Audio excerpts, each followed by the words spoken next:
Okay, we are doing the 36th interview here with Jonathan Dodd, who's very kindly agreed to give us some time. He's very busy.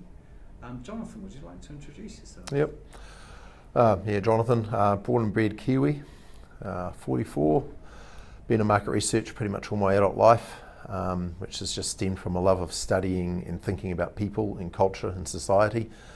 And now I get paid to do it, which is a pretty good deal. Yeah.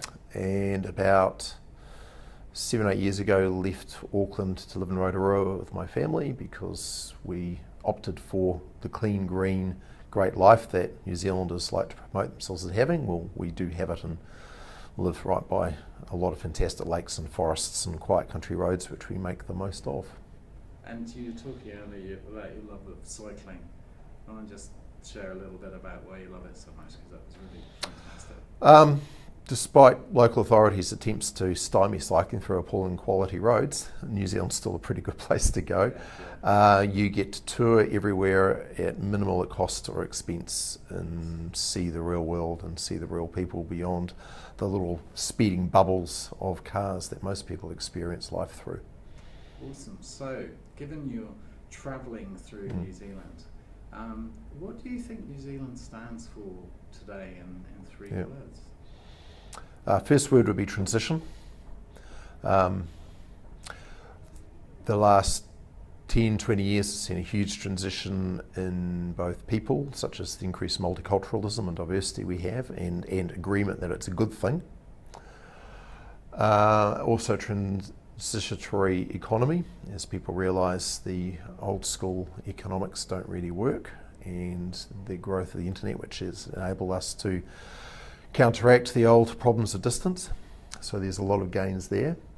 And also transition in attitude, that people realise that we are at the risk of losing what makes New Zealand great, and we are just turning around and starting to rethink things, whether it's how we treat the environment, our people, our economy, our social attitudes and so forth. So transition very much at a turning point. Yeah. What would be the second word that you might use? That was the same word, transition of economy, people, Okay. environment. So Everything's changing, but in all everything's manners. changing. Yeah. Okay. So transition, economy, environment, People. That's great. So what about New Zealand's future? What should New Zealand stand for, do you believe?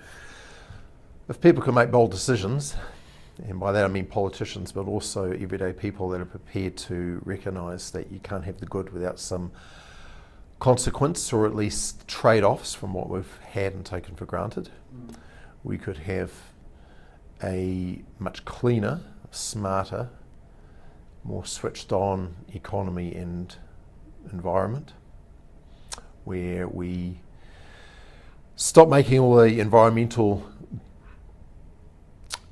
mistakes that we've been making in the past and only getting away with because there's been too few people for our poor behaviour to make as big an impact as it could have. Okay. So we actually start walking the talk and being cleaner and better in terms of the environment. Then that will bolster the economy, tourism, social health and so forth. That's technology and environment, but also recognising that the future should enable more people to actually achieve their worth through more flexible society and business conditions, so that people can actually achieve their potential in ways that they haven't been able to before. For a while we had that, and we like to talk about the State House kid who became PM.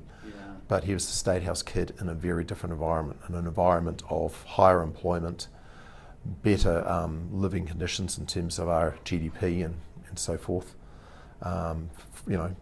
close to free education. So all those great things that we had have generally gone, and there's a recognition of that, and some changes are being promoted. Whether they actually come through to fruition is another story, and it takes people recognition that in order to gain in some areas you have to lose other areas. It doesn't have to mean a tangible or financial or Loss, it might mean a logistical loss if things become less convenient to take public transport, for example, or just to change. Change doesn't mean always a loss, it's just doing things differently, and humans aren't hardwired to do that easily. Yeah. People have to realise that you can achieve many good things through change. You gave a great example when we were talking earlier about at one stage New Zealand forced through economic conditions. You know, people had to keep their car at home on Wednesday. Carless days, yeah. I'm not promoting carless days, No, but that was probably the last time any government. Yes. And Muldoon also did some things that were, in the long term, extremely detrimental to New Zealand, and a lot of the work he did was very poor. And that's the risk you take in calling for a governmental boldness, is that you may not like the decisions that come through, and they may not be, beneficial. But we always have to take the belief that inherently people are good and want the right things to occur, and sometimes it means taking a big leap. Can you think of an example? I know this is sort of off the questions, but is there an example for you of where change has been both environmental positive and economically positive, where you see New Zealand embracing that? The improvements in the primary sector are good to see. Okay. So the primary sector, particularly say dairying, for example, has been often maligned for poor environmental practices, and that is really changing very strongly. And that's a nice example where an industry is changing from the inside out on its own initiative, and the players involved, right at the grassroots, no pun intended, are actively taking on board and recognising the need to change. The only issues are, the normal issues of certainty and speed of execution, but recognising that there is a chance to have your cake and eat it too. Okay, that's good.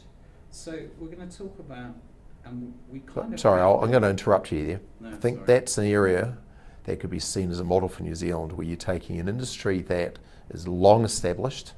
Yeah. It's the dairying industry has been around for so long in New Zealand. Yeah. It's often maligned that people think, the future can't be in primary production. It's got to be all tech. Yeah. But when you look at, that's actually a really nice case study of an industry that's gone from commodity items to massive value-added export items, combining productivity, competitiveness, profitability, improving environmental conditions. It's sort of like win-win all the way. Yeah. And even what Fonterra is doing in China is showing that, if there's no more land in New Zealand, export your IP. People don't give enough credit to those sorts of things. They look at internet stuff as the future. Well, sure, it's great, but it's one thing that everybody else is doing as well. You want to be able to take our intellect and natural resources and so forth that we have that others don't, to really maximise something that's purely New Zealand as opposed to being a Me Too economy. Okay. So that's fantastic. So what I'm hearing is the dairy industry and Fonterra in particular as a really great example of a win-win, and the spontaneous initiatives made by the industry is a good illustration of what you're talking about. Yeah, and I mean, it's not perfect at the moment, but they have taken on board and are making changes, and that's the nice thing. And they're proving that they're taking it on board and making some sometimes difficult decisions, but recognising you can't go backwards and you can't keep doing things the way you did. Whereas there are many other industries that had their head in the sand. So you touched on the future. I'd like to talk now, if you're okay with that, about, we sort of talked about it, but the vision and goal for New Zealand. And I'd like the way in for that to be to think about your children, one of them is 16, and ask you to think about what kind of culture you would like to see your children experience adulthood in. How would you like them to be treated? What kind of New Zealand would you like to see? Well, they need to be valued. Young people get maligned too often these days. They need to be valued, and valued is more than lip service, but valued means the recognition that by enabling people to fulfil their potential, that everybody wins. If you value something, you can recognise that by investing in it or removing barriers, you're going to get more out of it. Every young person has unrealised potential. What do you think are the conditions that precipitate that? Well, you need to. There's two aspects. One is you need to enable them to realise their potential, and it can be through education, low barriers to education. There are always going to be barriers, and sometimes barriers are good because they can weed out people who aren't committed. And I've got nothing wrong with a degree of fees because, again, the more skin in the game, the more you front up. But there's a degree to which a barrier becomes a wall that you can't get over. So you need to be able to enable people to actually follow their dreams, follow their passions and their interests, and actually fulfil them to their greatest degree. And secondly, there needs to be an environment where they can do that long term within New Zealand and without being penalised through choosing to stay in New Zealand. So they've got to be able to do that and stay in their country, should they choose, without feeling like they're losing anything in terms of their career, and enabling them to feel like they're actually getting the best of what New Zealand has. I mean, best of all worlds. Why should you be penalised for staying in your home? Now, there are some countries, so to grow up and thinking I've got support, there's guidance, there's a healthy infrastructure, there's dependability and safety and security, low corruption and all the other things that enable you to plan your future with a degree of surety that you can wake up tomorrow and everything will still be relatively dependable and safe and healthy.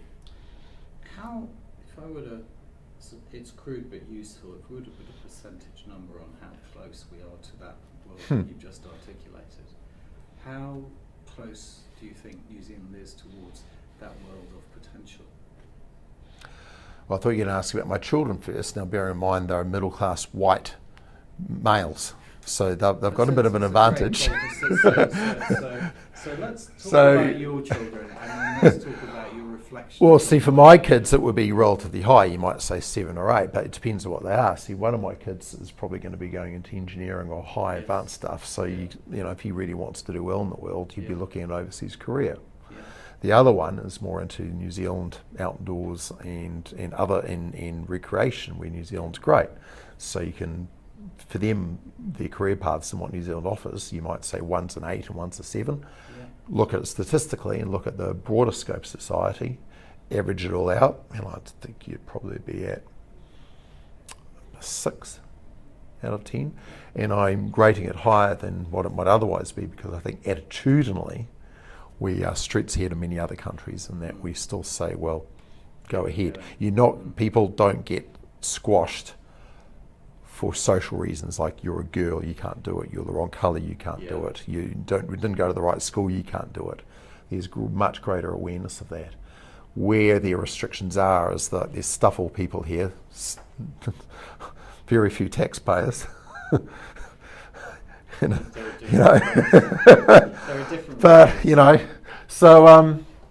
that's a great, a really powerful observation, that people don't get squashed for social reasons relative to my personal experience of other countries. I would absolutely agree with that. That's a very powerful observation. So, what other, your reflections on New Zealand are very informed and balanced. So some of these questions are a little simple, perhaps. But are there particular companies that you think reflect the ability to give people potential? In other words, are there particular companies in New Zealand that really reflect the New Zealand you would like to see evolve?